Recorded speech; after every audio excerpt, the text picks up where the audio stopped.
satu minggu yang cukup melelahkan teman-teman. Saya lagi kena musibah, jadi cukup menyita waktu, bikin saya nggak bisa bikin konten ya. Hampir kayak 5 hari kayaknya bolong kontennya. Cuman ini perkara Airbnb, jadi buat teman-teman yang jadi Airbnb host mungkin bisa nonton video ini. Kalau yang enggak, ya diambil hikmahnya aja. Stay tune, kita ketemu abis ini.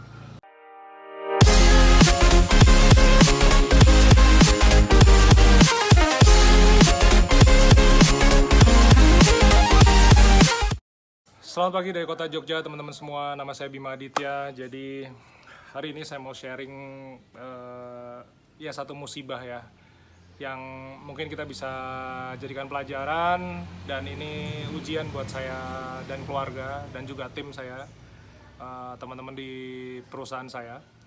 Jadi intinya tentu teman-teman tahu bahwa salah satu bisnis saya adalah Airbnb, yang itu saya bangun dari uang hasil memotret. Tapi singkat cerita, saya barusan mau makan malam sama anak saya sekitar mungkin 8-9 hari yang lalu.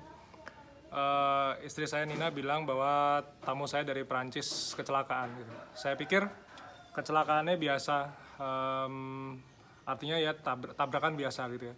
Tapi ternyata saya cek dari caranya dia WhatsApp, sepertinya cukup serius. Sampai akhirnya saya memutuskan saya harus ke salah satu rumah sakit di Bantul gitu ya. Yang bikin pusing adalah patah tulang. Jadi dua tamu saya itu ketabrak motor dari samping kiri. Yang nabrak gak bawa STNK, gak bawa SIM, helm kayaknya pakai. Sedangkan tamu saya ya karena orang bule di negara asing ya, di negara kita pasti takut ya kalau melanggar peraturan. Makanya kemudian semua data-datanya lengkap. Hai bang. Udah sana main dulu, Pak, nge-vlog dulu sebentar. Jadi singkat cerita, yang cowok itu bagian tubuh sebelah kirinya itu semua luka, termasuk kayak lecet-lecet di sekujur badan ya. Yang cewek ini yang parah, yang cewek ini jadi paha kiri atasnya itu patah. Jadi patahnya itu bukan patah biasa begini ya, tapi ini patahnya itu runcing. Jadi bagian join-joinnya ini runcing. Nah ini yang nembus ke paha bagian luar. Jadi di situ dia benar-benar pendarahan hebat ya. Yang saya takutkan adalah pada waktu itu, jadi resus, golongan darah resus orang luar negeri sama Indonesia itu kan beda-beda ya. Kalau nggak salah di Indonesia banyakan positif, di luar negeri negatif atau apa saya lupa ya. Tapi intinya masuk rumah sakit 1 Desember hari Kamis malam jam 7:30, besok paginya Jumat, sebelum Jumatan jam 9 gitu udah harus langsung operasi besar karena keadaannya parah gitu.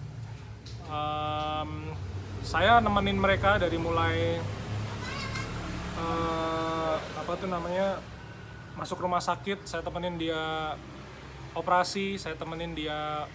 Yang saya sayangkan adalah kasus ini sampai ke kepolisian. Itu saya berat sekali. Jadi saya harus berurusan dengan asuransi, saya berurusan dengan rumah sakit, saya berurusan dengan korban satunya, yang mana wajar ya di Indonesia. Di Indonesia itu kan biasanya kalau tabrakan yang badannya besar yang salah biasanya. Jadi badannya besar tuh kadang kita motor sama mobil. Yang salah sebenarnya secara hukum yang motor, yang nanggung akibatnya yang mobil. Nah, kemudian kesalahan dari kasus ini ya namanya juga hukum ya. Saya makanya kepengen pindah ke luar negeri itu salah satunya saya nggak mau membesarkan anak-anak saya dari sebuah sistematika di Indonesia yang banyak ketidakadilan, korupsi di mana-mana. Saya tahu saya cuma orang kecil, cuman sebatas yang saya mampu saya akan pergunakan uang saya mau keluar negeri aja. Saya mau tinggal di sana, tetap WNI nggak apa-apa, cuman tinggalnya aja nggak di Indonesia. Jadi saya bayar pajaknya semua ke luar negeri lah. Dari kasus itu, intinya saya minta maaf sama teman-teman yang subscribe di channel YouTube ini. Mungkin 5-6 hari saya nggak bisa bikin konten. Cuman artinya ada satu hikmah yang saya bisa dapat di sini. Hikmah ini sebenarnya berasal dari salah satu karyawan saya. Dia bilang gini, Mas Bim, kok bantuin tamunya sampai segitunya sih? Kita semua tahu bahwa kalau di hotel itu kalau ada yang kecelakaan ya diurus sendiri, nggak bakal ada yang bantuin. Apalagi ini pemilik rumah, hostnya sampai ngurusin sampai sedemikian rupa. Jadi saya setiap hari bisa 2 kali ke rumah sakit. Rumah saya di Jogja, saya ke Bantul tuh bisa kayak 25 kilo sekali jalan, dan itu saya bisa 2 kali ke Bantul ya. Saya capek secara fisik. Saya bilang begini, Satu alasan, simple word, namanya adalah kemanusiaan. Jadi dulu pada waktu saya memotret pre-wedding di Maldives, saya kena cacar air. Saya sampai harus melakukan pemotretan underwater. Jadi sakit sekali yang namanya cacar air, harus kena air laut ya. Air mandi biasa aja sakitnya air laut. Itu akhirnya saya cuman berharap saya sendirian di luar negeri, ada Nina sih ya. Cuman artinya kita sendirian, kita suffering. Zaman dulu 2014 tuh saya masih dalam proses kebangkitan, masih dalam proses merecovery kebangkrutan ya. Jadi uang tuh nggak banyak gitu. Itu susahnya setengah mati. Saya ingat sekali kejadian 2015 pada waktu itu, sehingga saya sudah bersumpah gitu ya kepada diri saya bahwa jika ini terjadi kepada siapapun, saya mau bantuin dia. Akhirnya sampai hari ini saya bikin vlog, dia masih dirawat di salah satu rumah sakit, ngomongnya sih internasional ya, cuman di Jogja, ngomongnya sih internasional, cuman kayaknya nggak ada yang bisa bahasa Inggris. Jadi saya tuh sampai sedihnya ya, bahwa polisi nggak bisa bahasa Inggris, perawat, dokter, sedikit sekali yang bisa bahasa Inggris. Ini bukan masalah pendidikan gimana-gimana ya. Jadi ini tuh sebenarnya bahasa itu adalah pemersatu bangsa, pemersatu dunia. Ini tuh adalah jendela dunia. Maka buat teman-teman sekarang yang kepengen bisa berbahasa Inggris, kalau saran saya pribadi ya, lupain aja lah kursus. Kursus tuh kalau buat saya pribadi sih nggak ada gunanya. Kursus itu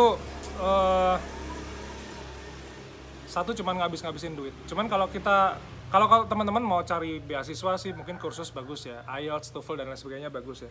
Cuman ketika teman-teman hanya mau menjadikan bahasa itu sebagai alat komunikasi ya, kursus itu omong kosong ya menurut saya. Karena banyak sekali orang yang ikut kursus, begitu kasus ini kasus nyata ya, nggak ada tuh yang bisa ngomong. Saya tuh datang ke kepolisian, saya datang ke rumah sakit, itu tuh sebenarnya kunci utama, fungsi saya tuh cuma satu, saya jadi penerjemah. Jadi bayangin aja, sampai rumah sakit yang katanya internasional aja nggak ada, nobody can speak English guys. Saya mau sampaikan kepada teman-teman ya bahwa sebuah bisnis, sebuah perjalanan itu kan pasti ada naik turunnya ya. Saya ya udah 3 tahun, kita dapat uang banyak sekali ya dari bisnis saya gitu ya. Omset bagus, bahkan kemarin di masa setelah pandemi ya, bahkan kita memecahkan satu rekor omset ya, yang buat saya itu bagus sekali gitu. Bahkan sebelum pandemi aja saya nggak pernah punya omset segitu, justru dapat omset segitunya setelah pandemi. Artinya kalau di film Spider-Man itu kan selalu ada bilang great power comes great responsibility gitu ya. Mungkin itu yang saya rasakan sekarang. Jadi ketika saya naik ya, ya ada cobaan. Cuman yang perlu saya syukuri, saya selalu bilang sama saya dan tim saya bahwa bersyukur aja lah. Bersyukur itu sederhana, saat ini masih bisa bernafas ya alhamdulillah. Karena saat ini yang udah mati juga udah banyak gitu. Jadi nggak usah banyak komplain sama Tuhan. Kayaknya ntar kalau Tuhan marah, kita dimarahin, kita dihukum, mampus lah sudah. Jadi maka dari itu ya ya diterima aja lah, disyukuri aja lah. Cuman artinya kalau kita korelasikan ke vlog-vlog saya sebelumnya tentang Shutterstock ya, bahwa rezeki itu kan benar-benar masalah antara kita sama Tuhan ya. Jadi kalau misalnya kita, Tuhan Allah, Tuhan Yesus, siapapun lah teman-teman nyebutnya, terserah teman-teman lah sesuai agamanya gitu ya. Cuma artinya nggak ada yang bisa nyetir berkuasa terhadap dunia ini kecuali yang maha kuasa gitu. Saya juga udah berkali-kali saya mau ngomong minta paspor ya pada waktu itu ke kepolisian, susah setengah mati, sampai saya harus bilang bahwa paspor ini nggak bisa ditahan sama kepolisian kecuali 2 hal. Satu adalah terorisme, yang kedua adalah narkoba. Jadi ini adalah orang traveling, jadi ketika paspor sampai ditahan oleh instansi selain embassy, itu yang setahu saya ya, itu urusannya udah kayak mau ajak perang antar negara itu. Akhirnya paspor dikembalikan, motor dikembalikan, semua beres, alhamdulillahnya. Korban satunya juga sangat legowo, jadi dia tipikal orang Jawa yang ini kita sama-sama tidak mau menuntut lah bahwa cobaan ini ada itu karena memang berkah Tuhan saat ini berkahnya adalah kecelakaan. Jadi saya pikir begitu. Jadi mudah-mudahan teman-teman juga bisa memahami kenapa saya tidak sharing 5-7 hari ini, karena memang sedang ada musibah. Cuman kita ambil hikmahnya bareng-bareng bahwa alhamdulillah prosesnya sudah mau selesai, tamu-tamu saya juga sudah mau kembali ke Perancis. Saya bisa kembali lagi bikin sharing-sharing Airbnb, bikin sharing fotografi ya. Alhamdulillah kemarin ada foto makanan 2 laku. 1 foto tumis usus ya. Saya lagi belajar masak usus, salah masaknya jadi baunya amis gitu ya. Tapi fotonya bagus, fotonya kejual tuh. Pertama kali 33 sen. Kemudian foto kayak plecing kangkung ya. Waktu itu saya makan di daerah Bangun Jiwo, itu laku ya 33 sen juga alhamdulillah. 3 kali lipat dari standar minimal biasanya. Mudah-mudahan teman-teman juga yang bergerak di bidang fotografi microstock ini ya berkarya terus. Kita nggak pernah tahu kapan lakunya, kita nggak pernah tahu kapan payoutnya. Enjoyin aja. Saya menganggap Shutterstock ini dibikin enjoy, sehingga saya seperti bermain game. Jadi bedanya adalah ketika saya sekarang kan lagi mainan game sniper, 3D sniper namanya. Itu kan saya menghabiskan waktu tuh bisa setengah jam.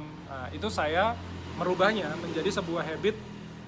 Selain main game juga masih ada ya. Cuma malam-malam sebelum mau tidur saya masih main game. Cuman artinya ketika kita punya waktu luang kita manfaatin untuk berkarya, bikin foto, bikin footage. Bedanya kalau di main game itu kita dapetnya cuman kadang koin, maya, berlian yang kadang-kadang cuma bisa upgrade senjata dan lain sebagainya. Ini kalau 10 sen dikumpulin, $1 dikumpulin, ini keluar $35 keluar duit gitu. Jadi alhamdulillah sih saya juga sudah masuk threshold insya Allah ya bulan ini, minggu-minggu ini. Jadi ya bulan depan bisa payout. Yeah. Oke teman-teman, sekali lagi terima kasih. Saya mengucapkan terima kasih sekali supportnya. Saya nggak bikin konten 7 hari, teman-teman terus subscribe channel YouTube ini. Saya sangat mengapresiasi apa yang teman-teman lakukan untuk saya. Nonton channel vlog saya, itu bikin saya semangat ya. Ada komentar yang positif, saya jadi semangat. Ada AdSense yang masuk dari YouTube, saya juga jadi semangat bikin konten lagi. Mudah-mudahan semua konten-konten ini bermanfaat buat teman-teman semua. Stay tune, kita ketemu video besok pagi jam 5 guys.